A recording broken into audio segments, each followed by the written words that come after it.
महान आध्यात्मिक परंपराची पवित्र भूमी म्हणून ओळखली जाते. या भूमीत अनेक संतांनी आपल्या विचारांनी समाजाला योग्य मार्ग दाखवला आणि मानवतेचा संदेश दिला. अशा समृद्ध परंपरापैकी एक परंपरा म्हणजे नाथपंथी परंपरा.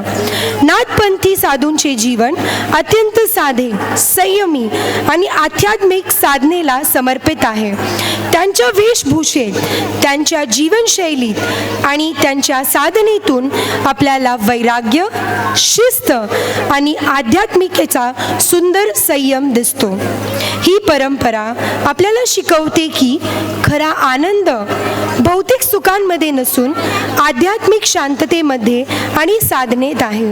नाथपंथी संतांनी समाजाला सदैव संयम, साधेपणा आणि आत्मचिंतनाचा मार्ग दाखवला आहे. A glimpse of spiritual tradition.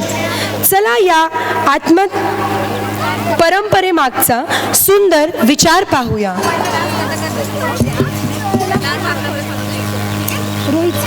नाथ परंपरा भगवान शिवांपासून सुरू झालेली एक प्राचीन योग साधना आणि याच भारत भूमीवर एक अशी परंपरा जन्माला आली जिनं केवळ शरीर नव्हे तर आत्म्यालाही जागृत केले.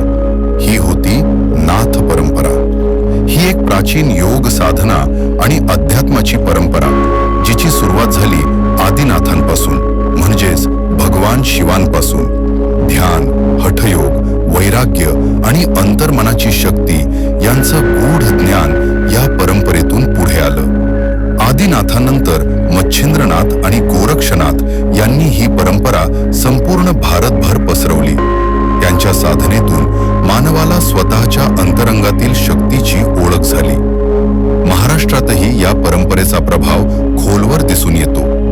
महान नाथयोगी गहिनीनाथ यांनी निवृत्तीनाथांना दीक्षा दिली आणि निवृत्तीनाथ हेच संत ज्ञानेश्वर महाराजांचे गुरु आणि मोठे भाऊ होते. अशा प्रकारे नाथ परंपरेचा प्रकाश भक्तीच्या मार्गात मिसळला आणि महाराष्ट्रात निर्माण झाला एक अद्वितीय संगम योग, भक्ती आणि ज्ञानाचा.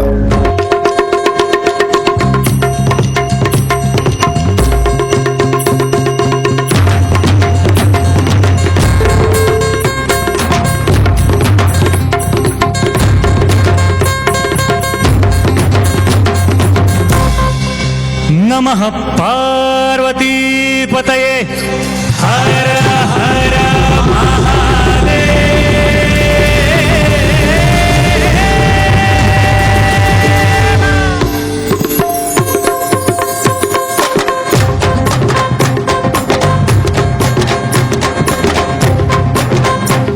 हे डम डम डम डम डमरुवाला,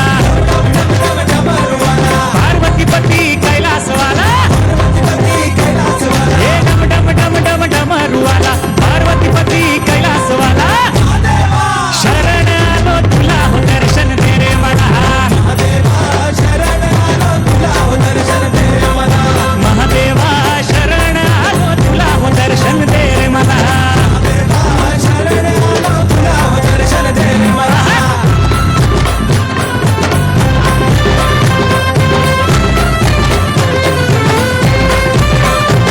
हे शंभो शंकरा देवांच्या देवा, नंदीवर बसून डवलत आला. हे शंभो शंकरा देवांच्या देवा, नंदीवर बसून डवलत आला. नंदीश्वरा गोंधळ घालू तुझा दर्शन दे रे मला. नंदीश्वरा गोंधळ घालू तुझा दर्शन दे रे मला. हे नंदीश्वरा गोंधळ घालू तुझा दर्शन दे रे